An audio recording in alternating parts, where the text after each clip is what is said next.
Assalamualaikum warahmatullahi wabarakatuh.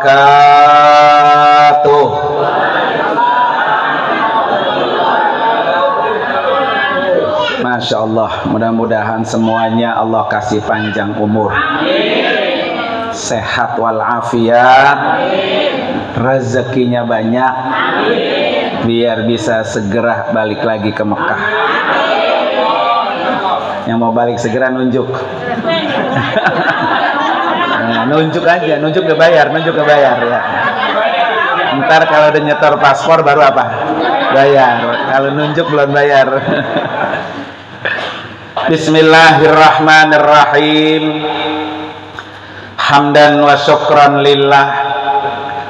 Wassalatu wassalamu ala rasulillah. Wala hawla wala quwwata illa billah, amma ba'du.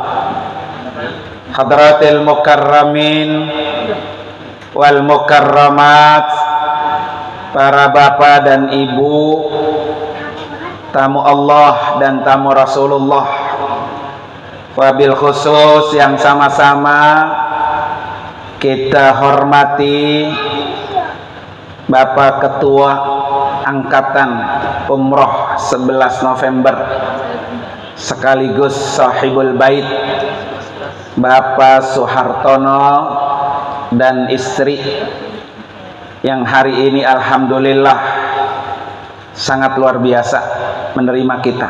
Semuanya hadir ya. Amin. Pokoknya dioncop sama Pak Suhartono yang kagak hadir ya.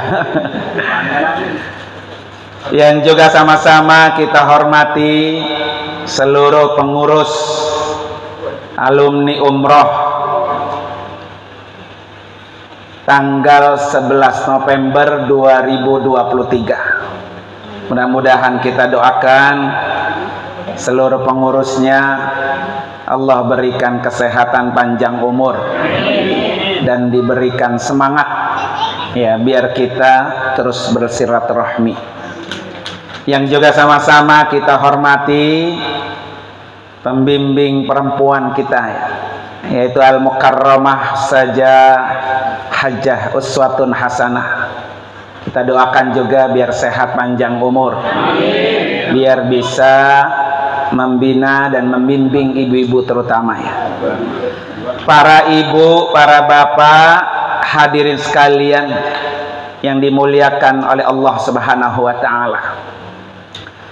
Pada hari ini alhamdulillah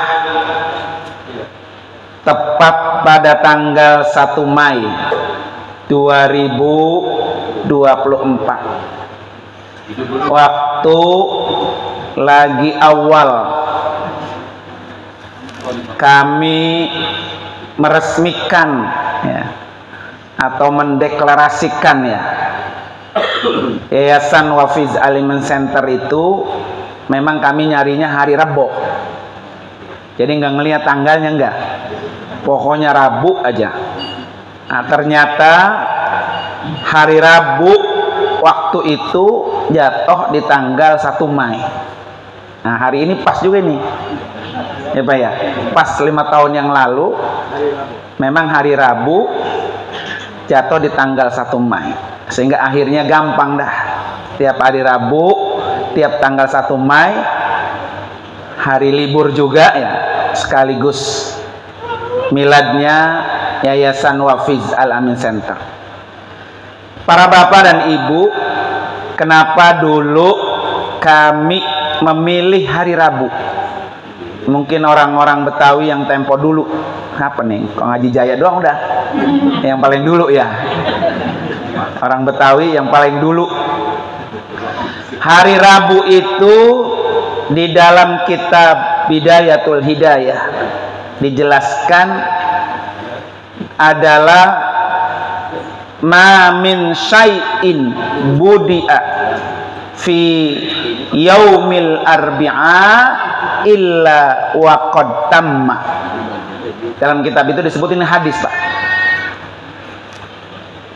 segala sesuatu yang dimulai pada hari Rabu menjadi nilai yang sempurna. Makanya orang dulu sampai cukur aja, ya Pak Jaya. Anak kalau cukur suruh hari apa? Suruh Rabu. Ya, biar dia apa tuh? Punya nilai sempurna. Bahkan kalau pakai jeruk ali, Pak, nih buat apa namanya? Kalau punya anak nanti ya pakai Nur Ali itu kalau nyukur botak anaknya itu setiap Rabu dan 40 kali. 40 rebo. Ya, 40 rebo. Nah, itu gitu ya. Ya, botak itu anaknya. Dia tiap Rabu botak sampai 40 apa? 40 rebo. Nah, 40 rebo itu. Makanya dia bagus-bagus itu. Anaknya ya pinter-pinter. Saya kata ya taunya anak kita udah habis ya. Udah nggak beranak lagi. Udah nggak punya anak kecil lagi ya. Ini yang masih punya anak kecil boleh itu. Kayaknya Pak Haji Agus masih produksi nih. Ya.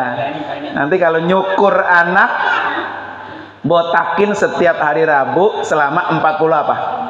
40 kali. Nggak boleh putus tuh, Pak. Iya, pokoknya nggak boleh putus begitu. Nah, kalau saya punya anak lagi ya. Ini namanya ibu pengen Lagi nih. Kata Pak CPI, yang ini udah nggak beranak, tapi bini ngono mah beranak kono. Para bapak dan ibu, hadirin dan hadirat sekalian. Jadi dulu kenapa kami mengambil hari Rabu berdasarkan riwayat tadi itu. Segala sesuatu yang dimulai pada hari Rabu maka dia punya nilai sempurna. Padahal titiknya di sini, Pak, titiknya di sini adalah kalau kita mau mulai belajar, ya mulai ngaji, mulai sekolah gitu, Pak ya. Maka mulailah pada hari Rabu. Karena dia punya nilai apa? Sempurna. Yang kedua, Pak, hari Rabu itu hari diciptakannya cahaya. Maka tagline-nya apa? Berbagi cahaya. Nah, itu. Iya. Jadi hari Rabu hari diciptakan cahaya. Cahaya itu Bapak Ibu sekalian sangat penting. Makanya orang itu disebut punya ilmu itu ada orang yang bercahaya. Al ilmu nurun gitu. Ilmu itu adalah cahaya. Jadi kalau kita ingin hidupnya terang menderang, Pak ya, maka miliki ilmu. Maka tadi saya bilang kalau mau belajar, mau cari ilmu, disuruh apa tuh? Hari Rabu. Karena dia ketemu tuh cahayanya hari Rabu, cahayanya ilmu. Ya, jadi ketika dia ketemu dengan dua cahaya, semakin apa tuh? Semakin bersinar, semakin terang menderang. Ya, maka kayak orang dulu Pak nempatin rumah itu termasuk tuh. Maka nanti kalau nyari rebo aja rebo, gitu. Kalau orang dulu dia dihitung-hitung, walaupun mungkin hitungannya tidak berlandaskan dengan riwayat. Hitungannya mungkin kalau orang Jawa nggak tahu orang Jawa ya. Jadi rebo itu luar biasa. Ya, karena dia hari diciptakannya apa tuh? Cahaya. Maka kalau kita belajar, kalau kita ngadain sesuatu yang baik-baik, maka mulailah pada hari apa tuh? Rabu. Kemudian para Bapak Ibu sekalian yang ketiga, hari Rabu itu hari yaumun mubarakun lil mu'minin. Ya, wa nahsun minal kufar. Hari Rabu hari berkahnya orang beriman dan hari naasnya orang-orang kafir. Ini juga saya tahunya Pak udah pas ngajar. Nah, dulu mah nggak tahu. Pas ngajar ada kitabnya, namanya kitab Bidayatul Hidayah. Itu disebutkan tuh yang saya sebut tadi. Jadi hari Rabu itu hari berkahnya orang beriman. Dan hari Rabu hari naasnya orang-orang apa tuh? Kafir. Ya. Maka tadi kenapa riwayatnya itu ma budi'a min yaumi arbi'a illa waqad tamma. Segala sesuatu yang dimulai pada hari Rabu dia punya nilai apa tuh? Sempurna. Makanya hari ini insya Allah mudah-mudahan ya, sehatnya sempurna, nilai silaturahminya juga apa? Sempurna, dapat ilmunya juga apa tuh? Sempurna, ya kan? Karena hari ini dimulai pada hari apa tuh? Rabu. Jadi ini benar-benar mengulang 5 tahun yang lalu. Ya. Para bapak dan ibu, hadirin dan hadirat sekalian. Nah, itu yang berkaitan dengan kenapa dulu kami memulai segala sesuatu hari Rabu. Dan memang saya katakan tadi, tepat tanggalnya pada tanggal 1 Mei sebagai hari apa? Hari libur, hari buruh ya. Iya. Kemudian yang kedua, Bapak Ibu sekalian, halal bihalal silaturahmi kita pada hari ini ya. Yang pertama, halal itu dari kata al-hillu. Ya, halal itu dari kata al-hillu. Apa al-hillu artinya, Pak? Terurai. Ya, terurai dari yang kusut-kusut. Jadi kalau kita masih punya hatinya kusut, Pak ya, umpamanya sama temen masih marah, itu namanya hatinya masih apa tuh? Kusut. Sama tetangga masih tidak tegur sapa, nah itu hatinya masih apa tuh? Kusut. Ya, sama saudara bertahun-tahun kagak negor, lebaran kagak, negor kagak ya, boro-boro bawain kue Cina. Nah, berarti orang itu hatinya masih apa tuh? Kusut. Kenal Pak kusut mana? Nah, Pak Andi kenal kusut Pak Andi? Ya. Jadi bagaikan benang kusut Pak. Ya. Nah, dengan adanya al-hillu atau halal bihalal, yang kusut itu diurai, panjang itu, terurai. Maka orang disuruh halal bihalal itu supaya apa? Udah nggak kusut lagi. Ya, kosong-kosong. Di antara kita udah nggak ada dosa. Memang Pak, orang itu nggak boleh dia berkepanjangan hatinya apa tuh? Kusut. Nggak boleh. Kenapa? Karena kalau orang itu sampai mati, Pak, sampai mati masih bawa benang apa? Kusut, maka dialah orang yang rugi. Bahkan Nabi sebut apa? Muflis. Orang yang bangkrut, orang yang celaka besar, orang yang rugi besar kalau dia mati dia masih bawa benang kusut. Itu rugi besar. Ya, maka Rasulullah nyebutnya apa tuh? Muflis. Nah, orang yang bangkrut. Jadi orang bangkrut itu bukan orang nggak punya harta, bukan orang nggak punya duit, bukan.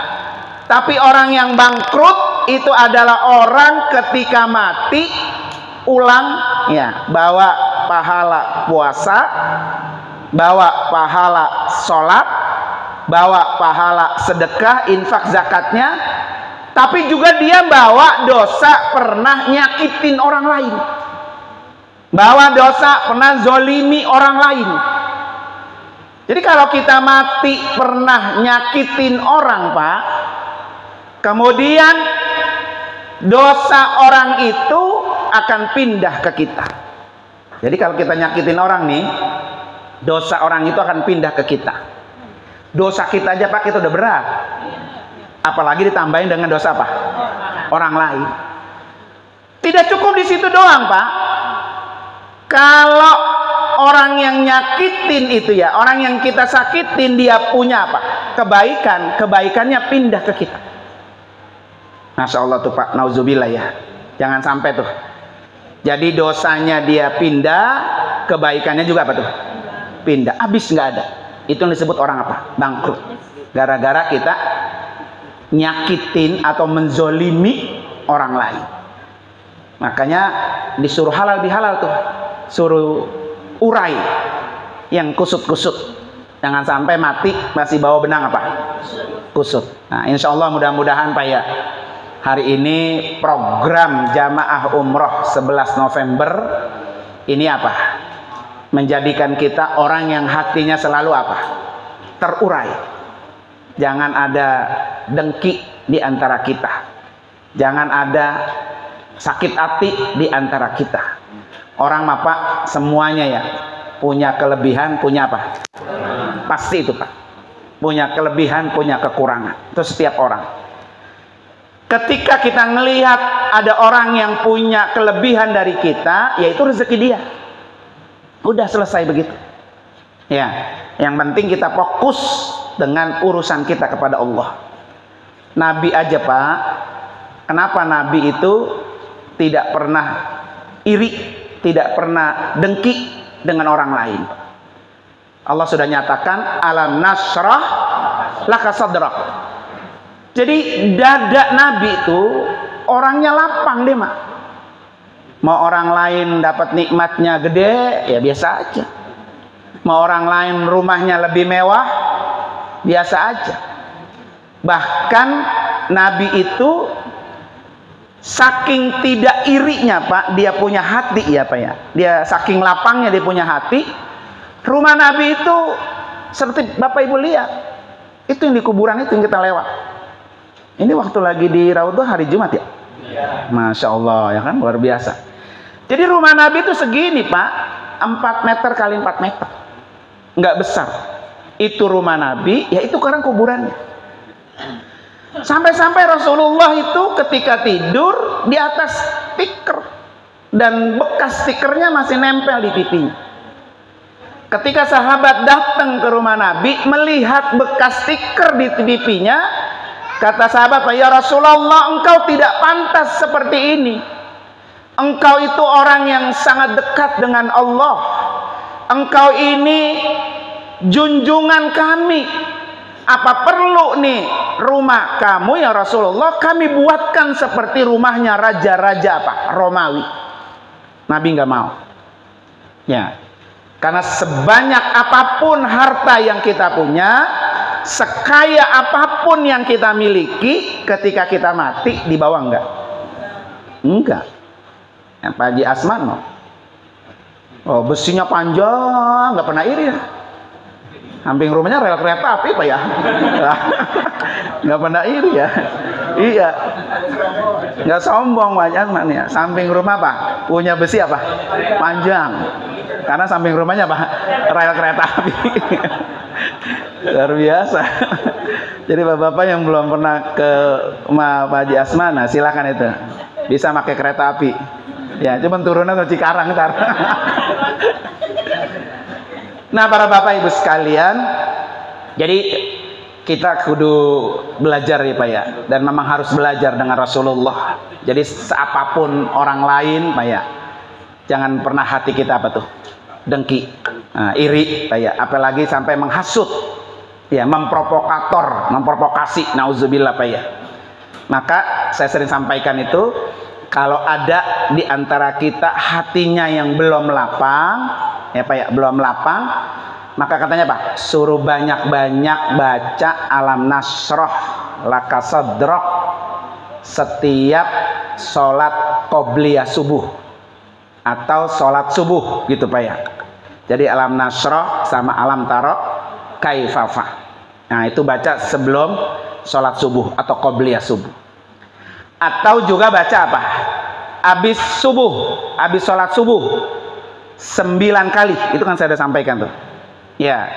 Jadi tangan kanannya letakkan di dada. Nah, kemudian sambil baca alam nasrah laka sadrak terus sampai habis 9 kali. Biar hati kita apa tuh? Lapang. Jadi ingat orang gimana kayak, ya itu rezeki dia Pak ya. Biasa aja gitu, nggak iri, nggak dengki, nggak apa, nggak hasut.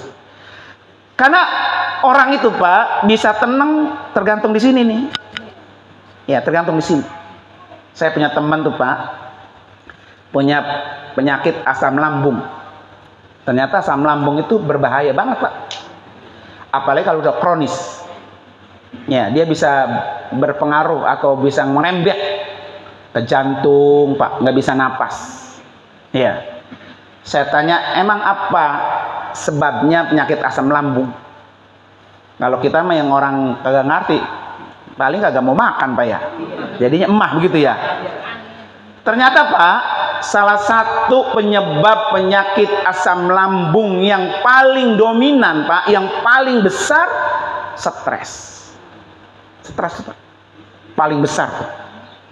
Ya, walaupun dia makannya cukup, ya protein gizinya cukup, tapi kalau hidupnya stres Pak, itu berpengaruh besar sama penyakit asam lambung.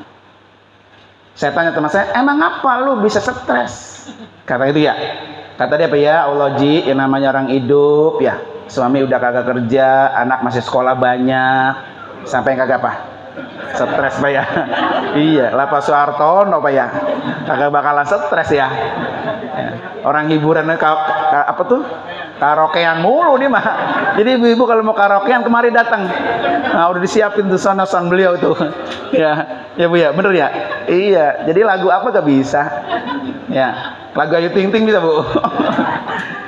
Nah, jadi pengaruh orang itu punya penyakit asam lambung diantaranya stres. Nah, untuk menghilangkan stres, kata Allah apa? Ala bizikrillahi tatmainnul qulub. Berzikirlah kamu, pasti hati kamu akan tenang. Nah, ini kadang-kadang kita Pak, zikirnya yang kurang. Ya.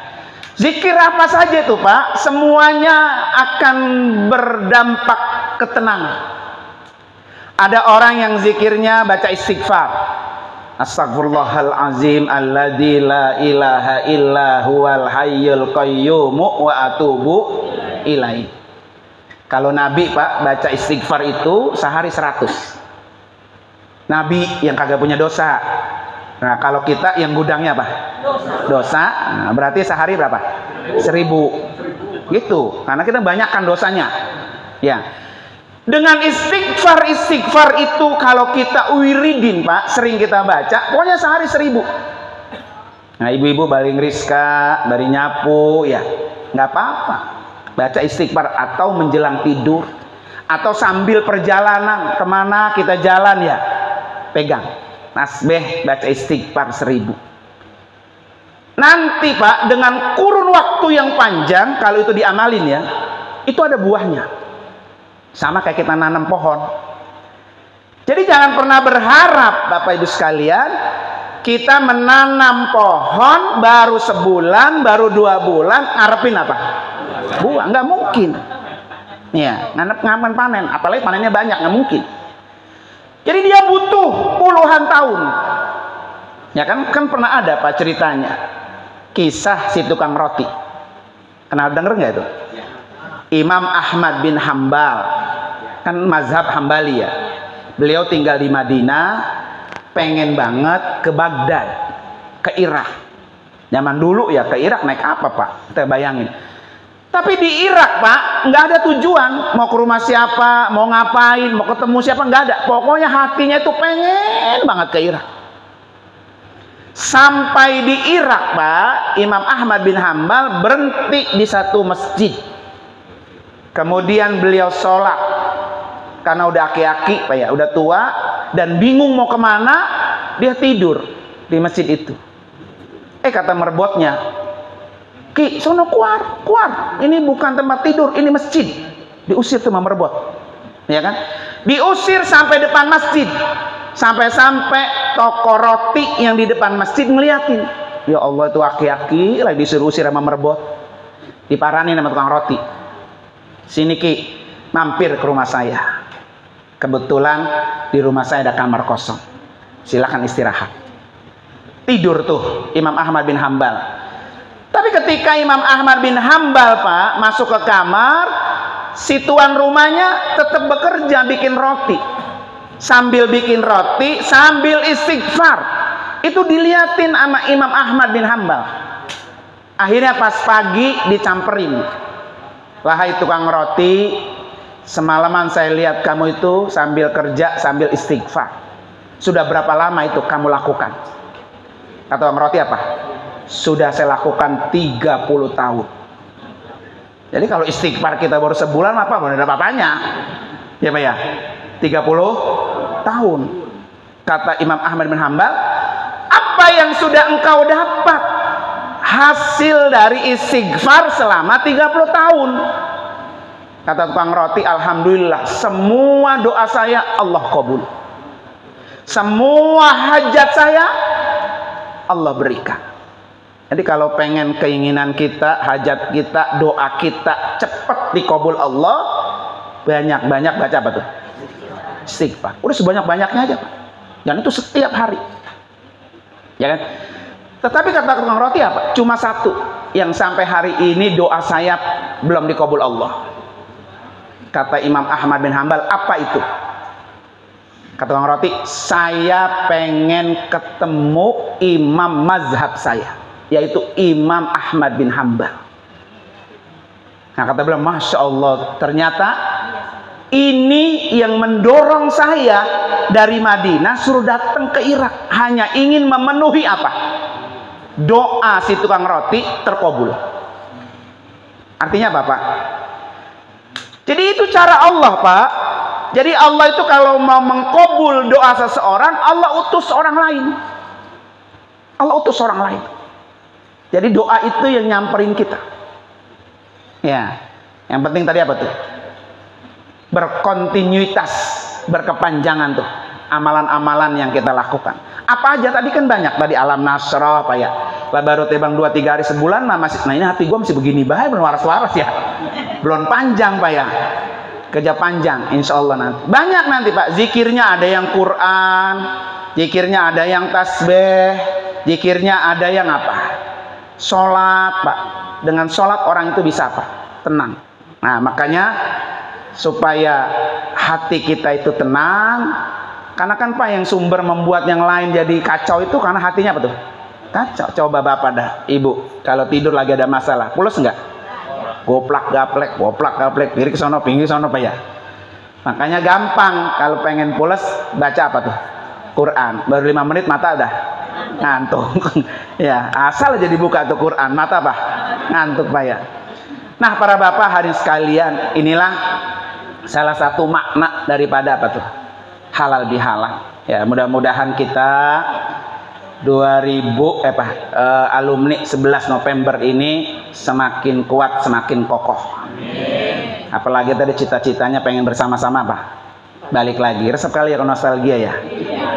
Ya kan? Haji Asman, wah, udah megang mic mulu tadi beseno. Ya. Bareng-bareng insya Allah mudah-mudahan kita berdoa biar semuanya bisa balik lagi. Amin. Saya dan istri tentunya ya, atas nama pimpinan Wafiz Alamin Center, pertama mengucapkan ribuan terima kasih yang sebesar-besarnya. Saya serahkan semuanya kepada Allah, nanti Allah yang akan membalasnya. Terutama kepada Bapak Soehartono ya, beserta istri dan seluruh pengurus nih. Terima kasih, jazakumullah ahsanal jaza. Hari ini luar biasa, ya luar biasa. Insya Allah la sinatu wala naum gitu ya. Kata Allah, Allah itu tidak lupa dan tidak tidur. Ya Allah itu tidak lupa, tidak tidur. Pasti semua yang hari ini dicurahkan buat niat silaturahmi akan Allah lihat dan Allah catat dan Allah dengar, Pak ya. Semuanya akan pasti bernilai. Kemudian yang kedua, kami mengucapkan mohon maaf yang sebesar-besarnya, saya dan istri ya. Mohon maaf lahir dan batin. Saya yakin banyak sikap perkataan yang kurang berkenan. Ya, mohon untuk dimaafkan. Ya, biar urusan manusia dengan manusia apa? Selesai. Nah, kalau seandainya kapan-kapan kita dipanggil Allah, urusan manusia udah apa? Selesai. Dan memang harus diselesaikan, Pak. Jangan sampai ada masalah ketika kita mati, kita masih punya masalah dengan orang lain. Kemudian yang ketiga, tentunya kami ya pasti akan selalu mensupport semua nilai-nilai kebersamaan, nilai-nilai silaturahmi. Karena itu saya selalu pesan, niatin momen pertemuan ini silaturahmi. Karena Nabi sudah janji, kalau silaturahmi satu, Allah kasih kita panjang umur. Amin. Ya. Yang kedua, Allah kasih kita rezeki yang banyak. Ya, itu janji Nabi itu. Maka selalu niatin apa tuh? Silaturahmi. Ya, insya Allah mudah-mudahan. Nah, para bapak dan ibu, hadirin hadirat sekalian, karena itu mari sama-sama kita baca suratul Fatihah. Yang pertama, niatin agar kita sehat, panjang umur, istiqomah dalam melakukan kebaikan. Yang kedua, kita dikasih umur panjang, bermanfaat buat banyak orang. Dan yang ketiga, biar kita segera bisa balik lagi ke Baitullah dan ke makam Rasulullah. Ala hadini al-Fatihah. A'udzubillahi minasyaitonir rajim. Bismillahirrahmanirrahim. Alhamdulillahirabbil alamin, arrahmanir rahim, maliki yaumiddin. Iyyaka na'budu wa iyyaka nasta'in. Ihdinas siratal mustaqim. Siratal ladzina an'amta 'alaihim ghairil maghdubi 'alaihim waladdallin. Amin. Kemudian juga kami juga menyediakan silaturahmi mingguan ya. Yang bapak-bapak silaturahmi atau malam Sabtu. Nah, ibu-ibu tiap hari Selasa jam 13 ya sampai asar. Yang ada waktu silahkan ya. Sambil silaturahmi, sambil apa tuh? Ngaji, bayar. Mudah-mudahan silaturahminya dapat, ilmunya juga apa tuh? Dapat. Jadi malam Sabtu insya Allah nanti kalau sudah dibuka malam Sabtu kita share undangannya. Begitu juga yang hari Selasa. Nanti kalau sudah dibuka baru kita share undangannya. Mudah-mudahan kita selalu dibersamakan oleh Allah di dalam taatnya kita kepada Allah Subhanahu wa taala. Sekali lagi terima kasih yang sebesar-besarnya. Hadanallahu wa ikum ajmain. Assalamualaikum warahmatullahi wabarakatuh.